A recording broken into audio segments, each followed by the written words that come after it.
Bab 5321 Kultivasi Ganda. David mengamatinya dengan sedikit rasa iba di matanya.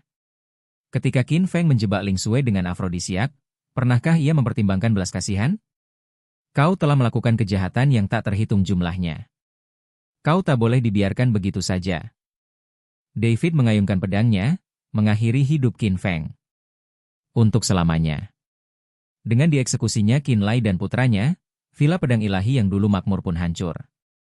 Saat debu mereda, markas sekte pedang teronggok reruntuhan, namun rasa lega memenuhi mereka dengan rasa bertahan hidup. Taois Wuji melangkah maju dan menyerahkan sebotol giok kepada David. Ini adalah pil kebangkitan 9 putaran, ramuan penyembuhan suci dari kuil Leinku. Ramuan ini akan memiliki efek ajaib pada meridian yang rusak di tubuhmu. Terima kasih, Taois. David menerimanya dengan hikmat dan membungkuk dalam-dalam. Jika mereka tidak tiba tepat waktu hari ini, akibatnya akan sangat buruk. Taois Wei tersenyum dan berkata, tidak perlu ada ucapan terima kasih antara kau dan aku. Namun, karena kau telah mengungkap garis keturunan naga dan kirin apimu, aku khawatir tidak akan ada perdamaian di masa depan. Aku mengerti. David mengangguk, setelah bersiap. Kami berdua ada urusan penting, jadi kami pamit dulu. Taois Wuji melirik Ling Sui, senyum tipis tersungging di matanya. Nona Ling, David memang pria yang layak Anda percayai, tapi aku khawatir kau akan membutuhkan lebih banyak saudari di masa depan. Pipi Ling Sui memerah, dan ia menundukkan kepalanya dalam diam. Taois Wuji dan Taois Wei saling tersenyum, lalu berubah menjadi dua garis cahaya keemasan dan pergi bersama para murid kuil Lein. Nan Batian melangkah maju dan menepuk bahu David. Saudaraku, rawat lukamu baik-baik. Jangan ragu untuk menghubungiku jika kau butuh sesuatu. Setelah itu, ia juga pergi bersama orang-orang dari gedung informasi. David memperhatikan rombongan itu pergi, perasaan hangat mengalir di hatinya. Ia menoleh ke Mo Chen dan berkata, Guru, tolong bawa para murid untuk menyembuhkan luka mereka dan memperkuat markas. Baiklah. Mo Chen mengangguk, matanya dipenuhi rasa lega. Li Chunfeng menghampiri David, nadanya serius. Meskipun Villa Pedang Ilahi telah dihancurkan, kuil ilahi dan aula jalan jahat tidak akan pernah menyerah. Anda harus sangat berhati-hati. Saya mengerti. David berhenti sejenak. Tuan Kotali, mengenai kota pedang suci. Serahkan saja padaku. Kilatan tajam melintas di mata Li Chunfeng. Sudah waktunya untuk membersihkan Direktur Zhang dan para pejabat korup yang berkolusi dengan musuh asing. Setelah itu, Li Chunfeng berbalik dan pergi. Sosoknya mengenakan pakaian seputih salju, namun memancarkan aura pembunuh. Selama beberapa hari berikutnya, kota pedang suci bergejolak. Li Chunfeng melancarkan pembersihan drastis, melibatkan Direktur Zhang dan kroni-kroninya. Semua pejabat tinggi yang berkolusi dengan Qin Lai juga dipecat. Kota pedang suci mengalami kekacauan sedang, tetapi akhirnya kembali ke kendali Li Chunfeng, dengan ketertiban dipulihkan. Sementara itu, David sedang memulihkan luka-lukanya di markas sekte pedang, memulihkan kesehatannya. Pil kebangkitan 9 putaran memang sesuai dengan reputasinya. Meridiannya yang pecah pulih dengan kecepatan yang nyata, dan kekuatan naga ilahi serta ketiga klan berangsur-angsur stabil. Ling Sui membawakannya ramuan obat setiap hari. Hubungan mereka, setelah melewati cobaan hidup atau mati, semakin dekat. Bahkan sesekali mengingat malam itu pun masih membuat Ling Sui merona malu. Suatu hari, David akhirnya bisa bangun dari tempat tidur. Ia berjalan ke halaman, mengamati para murid sekte pedang berkultivasi, kilatan tekad di matanya. Kehancuran Villa Pedang Ilahi hanyalah permulaan, tantangan yang lebih besar menantinya. Kuil ilahi, aula jalan jahat, dan musuh yang mengintai di balik bayang-bayang. Ia harus segera meningkatkan kekuatannya untuk melindungi orang-orang di sekitarnya. Saudara David. Ling Sui mendekat, memegang semangkuk ramuan obat dengan senyum lembut. David mengambil obat itu, meminumnya dalam sekali teguk, lalu menggenggam tangannya. Ling Sui, setelah aku sembuh, kita akan pergi ke pegunungan angin hitam dan melenyapkan cabang aula jalan jahat sepenuhnya. Ling Sui mengangguk penuh semangat. Baiklah, aku akan ikut denganmu. Untuk pergi ke aula jalan jahat, kekuatanku belum cukup. Aku perlu meningkatkan kultivasiku dengan cepat. Aku akan membawamu ke menara penekan iblis untuk kultivasi ganda. Kita bisa berkembang bersama. David membawa Ling Sui ke menara penekan iblis. Ketika Ling Sui mendengar ini, wajahnya memerah. Dia tahu bahwa dia mungkin tidak punya waktu untuk berdiri di hari-hari mendatang. Bab 5322 Misterius. David menggenggam tangan Ling Sui, dan kehangatan dari telapak tangannya membuatnya sedikit menggigil. David menempatkan menara penekan iblis di sebuah gua tersembunyi di pegunungan di belakang sekte pedang, sehingga tidak perlu ada penjaga. Gua itu memiliki pintu batu, diukir dengan rune yang mengalir, memancarkan aura kuno dan mendalam yang tak mudah dibuka oleh orang biasa. Waktu mengalir berbeda di dalam menara ini daripada di luar. 1 hari setara dengan 100 hari di luar. Ayo bermeditasi di dalam, bisik David, ujung jarinya menelusuri pintu batu. Saat energi spiritualnya disuntikan, rune-rune itu tiba-tiba menyala, perlahan membuka celah yang cukup lebar untuk dilewati 2 orang. Ling Sui menundukkan kepalanya, pipinya memerah. Aku akan melakukan apa yang kau katakan, kakak senior. Sebelum ia selesai berbicara, David dengan lembut menggenggam pergelangan tangannya dan ia melangkah ke dalam cahaya redup itu. David membawa Ling Sui ke menara penekan iblis. Di dalamnya, sebuah dunia yang berbeda terbentang, bukan tempat gelap dan sempit yang ia bayangkan, melainkan dunia yang luas. Udara dipenuhi energi abadi, hampir nyata. Berbagai urat abadi mengelilingi mereka, dan samar-samar terdengar suara energi abadi yang melonjak. Tempat ini benar-benar seperti negeri dongeng. Seru Ling Sui, matanya dipenuhi keterkejutan. Ia selalu percaya bahwa menara penekan iblis adalah tempat untuk menekan roh jahat, tetapi ia tak pernah membayangkan akan seperti ini. David tersenyum dan mengangguk. Menara ini tidak hanya menekan iblis, tetapi juga merupakan tempat suci untuk berkultivasi. Kalian dapat berkultivasi di sini dengan tenang. Saya akan memanggil guru Huma. Setelah itu, ia menghilang dalam sekejap. Sesaat kemudian, David kembali bersama Humazi. Begitu Humazi melangkah masuk ke menara, matanya terbelalak takjub melihat energi surgawi yang begitu kaya. Ia menarik napas dalam-dalam, wajahnya berseri-seri gembira. Wow! Energi surgawi di sini bahkan lebih kaya. Sepertinya kalian telah menyekop banyak sumber daya ke dalam menara ini. Tentu saja. Aku telah menyimpan semua sumber daya yang telah kujarah di dalam menara penekan iblis. Itulah mengapa energi surgawi begitu melimpah. Guru Hu, tolong carikan panggung batu untuk pemulihan. Energi surgawi pagoda yang melimpah akan sangat bermanfaat bagi luka-luka Anda. Adik perempuan saya dan saya sedang berlatih di sana. Hubungi saya jika Anda butuh sesuatu. Humazi mengangguk berulang kali, menggosok-gosokkan kedua tangannya, dan dengan bersemangat berlari menuju panggung batu. Begitu melompat ke atasnya, ia duduk bersila dan berlatih dengan penuh semangat. Pusaran energi surgawi yang terlihat langsung menyelimutinya. David membawa Ling Sui ke area terpencil yang diselimuti tirai cahaya keemasan pucat, yang menghalangi gangguan eksternal sekaligus memusatkan energi surgawi. Ia berbalik menatap Ling Sui, dengan senyum lembut di matanya. Anda harus bekerja keras di hari-hari mendatang. Ling Sui menggigit bibirnya, bergumam pelan, ujung jarinya tanpa sadar memilin ujung bajunya. Pemandangan memesona di kamar malam itu kembali membanjiri pikirannya, membuat napasnya semakin cepat. David tidak berkata apa-apa lagi, memimpin dan duduk bersila, memberi isyarat kepada Ling Sui untuk duduk di hadapannya. Saat telapak tangan mereka bersentuhan, aliran energi spiritual murni mengalir melalui lengan mereka, membentuk sirkuit sempurna melalui meridian mereka. Kekuatan naga ilahi David membawa aura maskulin yang mendominasi, sementara energi spiritual Ling Sui selembut mata air yang jernih. Perpaduan kekuatan dan kelembutan menciptakan resonansi yang luar biasa. Tak lama kemudian, pakaian Ling Sui terlepas, memperlihatkan tubuh telanjangnya di hadapan David. David kemudian menyuntikkan esensi maskulinnya yang paling dalam ke tubuh Ling Sui. Waktu berlalu perlahan saat mereka berkultivasi. Sehari di luar menara sama dengan 100 hari di dalam. Awalnya, Ling Sui sedikit mengernyit, tidak terbiasa dengan pengalaman itu.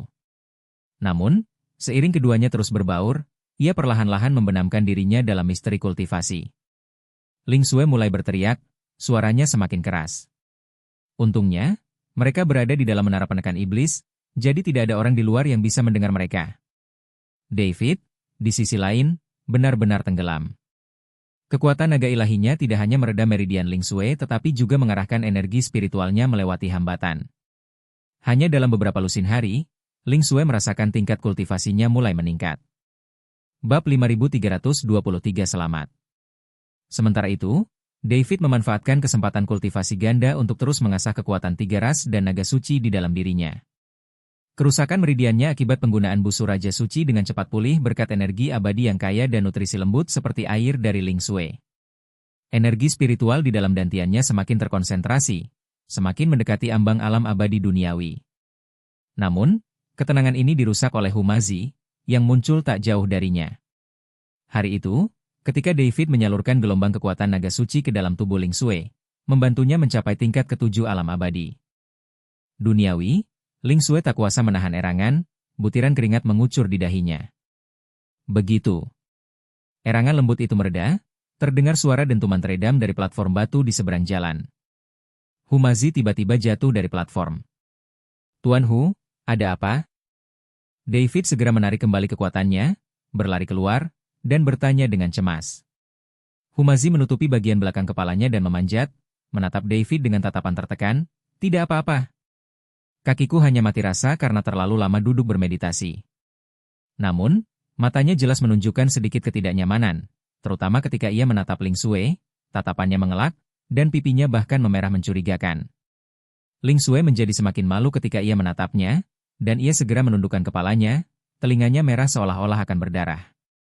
David tiba-tiba menyadari bahwa meskipun mereka berdua bersembunyi di tempat terpencil dan tidak dapat melihat siapapun, mereka tidak dapat menghentikan penyebaran suara. Akhir-akhir ini ketika mereka berdua berlatih kultivasi ganda, erangan Ling Shui semakin keras, dan Humazi pasti mendengar semuanya. Dengan kepribadian Humazi, akan aneh jika ia tidak merasa tidak nyaman ketika mendengar suara-suara seperti itu. David tidak bisa menahan batuk kering. Ia bertanya dengan canggung, Tuan Hu, bagaimana kalau saya menyiapkan formasi kedap suara lain untuk Anda? Tidak perlu. Humazi melambaikan tangannya dengan cepat, menegangkan lehernya. Apa kita orang-orang yang begitu vulgar? Kau latihlah milikmu, aku akan memulihkan milikku, dan kita tidak akan saling mengganggu. Sebenarnya, mendengar jeritan Ling Shui cukup menggetarkan. Setelah itu, Humazi berbalik dan melompat kembali ke atas panggung batu, duduk bersila membelakangi mereka berdua. Namun bahunya yang sedikit gemetar menunjukkan kegelisahannya saat itu. Wajah Ling Shui memerah saat ia menatap David dan berkata, Kakak, lain kali jangan terlalu keras. Kau tidak peduli aku hidup atau mati. Aku tidak bisa menahannya. Kau sangat tidak berpengalaman. David terkekeh. Selama beberapa hari berikutnya, Humazi tetap diam, kecuali sesekali terdengar bunyi dentuman tinjunya yang teredam mengenai panggung batu. David dan Ling Shui juga berusaha sekuat tenaga menahan napas, tetapi di saat-saat kritis kultivasi mereka, reaksi terhadap lonjakan energi spiritual sulit diredam. Setiap kali erangan lembut Ling Shui terdengar, gerakan di panggung batu di seberang mereka akan terhenti sejenak, diikuti oleh suara terengah-engah yang lebih intens. Hari-hari absurd ini berlangsung lama. Energi abadi di dalam menara perlahan menipis di bawah penyerapan panik ketiga orang itu, sementara tingkat kultivasi mereka melonjak dengan kecepatan yang mencengangkan. Pertama, Ling Shui, dengan dukungan penuh David, menerobos hambatan satu demi satu, melesat dari tingkat keempat alam abadi duniawi hingga tingkat ketujuh. Energi spiritualnya mengembun menjadi suatu substansi, samar-samar memancarkan niat pedang yang tajam. Kemudian, di saat krusial dalam kultivasi ganda, energi spiritual David di dalam dantiannya tiba-tiba meletus, sepenuhnya menggabungkan kekuatan naga suci dengan kekuatan tiga klan. Sisik emas langsung menutupi seluruh tubuhnya, dan auman naga bergema di seluruh menara, menandai keberhasilannya menerobos ke alam abadi duniawi. Yang paling mencengangkan adalah Humazi. Mungkin karena energi abadi menara yang berlebihan, atau mungkin karena energi yang terpendam di dalam dirinya, kesadaran spiritualnya yang sebelumnya rusak tidak hanya pulih sepenuhnya, tetapi tingkat kultivasinya juga meroket, mencapai tingkat ke-9. Ini adalah alam puncak Humazi sebelum reinkarnasinya, dan kini telah pulih sepenuhnya. Hari itu, ketika mereka bertiga menyelesaikan latihan mereka secara bersamaan, seluruh menara penekan iblis bergetar sedikit. 3 aura kuat membubung ke langit, terjalin menjadi lingkaran cahaya yang cemerlang. David menatap Ling Shui, matanya dipenuhi kegembiraan. Selamat, adik junior. Bab 5324 Fondasi yang Kokoh. Pipi Ling Sui sedikit memerah. Tepat saat ia hendak berbicara, Humazi melompat turun dari panggung batu dan mondar-mandir dengan tangan di belakang punggung. Alisnya berkerut dengan ekspresi cemberut. Tuan Hu, Anda telah mencapai terobosan ke tahap ke-9 alam abadi duniawi. Sungguh momen yang membahagiakan, mengapa Anda begitu murung? Tanya David, bingung. Humazi tiba-tiba berhenti, berbalik, dan memelototi David, wajahnya tampak kesal. Sungguh membahagiakan. Kalian berdua merengek sepanjang hari, membuatku gila, dan aku bahkan tidak bisa berkultivasi dengan tenang. Akhirnya aku mencapai terobosan, tapi kalian masih saja marah. Apa kalian pikir aku bisa bahagia? David tertawa terbahak-bahak mendengar kata-kata itu. Ling Sui sangat malu hingga ia ingin mencari lubang untuk merangkak masuk. Ia menutupi wajahnya dengan tangan, telinganya merah seolah darah menetes. Aku kurang perhatian, sungguh. David tersenyum dan melambaikan tangannya. Setelah kita keluar, aku akan mencarikan beberapa kultivator wanita untuk Tuan Hu bermain, agar dia bisa sedikit memanjakan diri. Humazi mendengus mendengarnya, raut wajahnya sedikit melembut, tetapi matanya yang menatap David masih dipenuhi rasa iri dan cemburu. Mereka bertiga berkemas dan meninggalkan menara penindas iblis bersama-sama.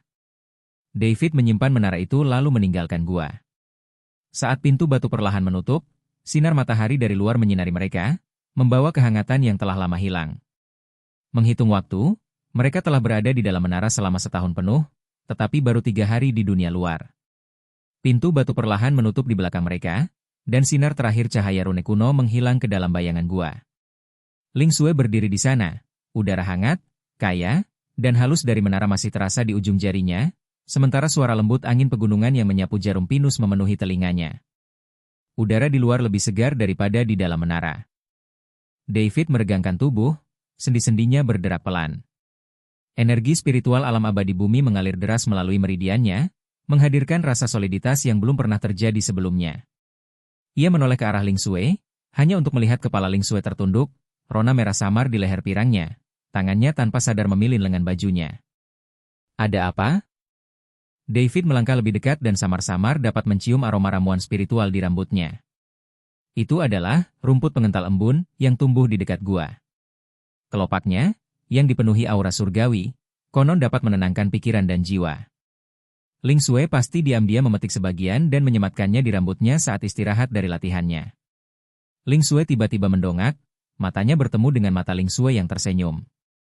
Ia buru-buru menundukkan kepala lagi, suaranya selembut dengungan nyamuk. Tidak ada apa-apa. Aku hanya merasa matahari di luar agak menyilaukan. Saat ia selesai berbicara, angin pegunungan meniup dedaunan yang berguguran, dan sehelai rambut dari pelipisnya berhembus ke pipinya, sedikit menggelitiknya. Ia mengangkat tangannya untuk mengelus pergelangan tangannya, tetapi tangan itu digenggam dengan lembut. Telapak tangan David, kehangatan yang masih tersisa dari menara, jauh lebih hangat daripada angin pegunungan. Ujung jarinya membelai denyut nadinya, membuat jantungnya berdebar kencang. Saat kau menerobos masuk ke menara, energi spiritualmu agak tidak stabil. Suara David semakin dalam, diwarnai kekhawatiran yang mendalam. Saat kau kembali, gunakan rumput pembersih hati untuk menyeduh teh spiritual. Ia berhenti sejenak, tatapannya tertuju pada telinga Ling Sui yang sedikit memerah, dan tak kuasa menahan diri untuk menambahkan, jangan begadang. Kau baru saja mencapai tingkat ke-7 alam abadi duniawi, dan fondasimu perlu diperkuat. Kau harus berlatih kultivasi ganda denganku sesekali untuk memperkuat fondasimu. Ling Sui melirik David. Bagaimana mungkin ia tidak mengerti maksudnya? David menjelaskan bahwa bahkan setelah meninggalkan menara penekan iblis dan berhenti berlatih, ia masih akan menemukan kesempatan untuk melakukannya. Memang, Ling Sui sudah lama menyukai perasaan ini. Rasanya nyaman, sebuah kesempatan untuk berkultivasi, dan latihannya cepat, jadi mengapa tidak? Rasanya berat sekali untuk kakinya. Sekarang ia merasa sedikit sakit bahkan untuk berjalan. Ling Sui bersenandung dan mengangguk, tetapi tidak menarik tangannya. Angin pegunungan kembali bertiup, mengangkat ujung roknya dengan lembut dan mengusap kaki celana David.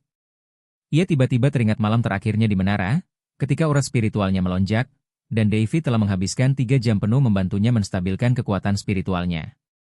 Bab 5325, apakah kamu terluka?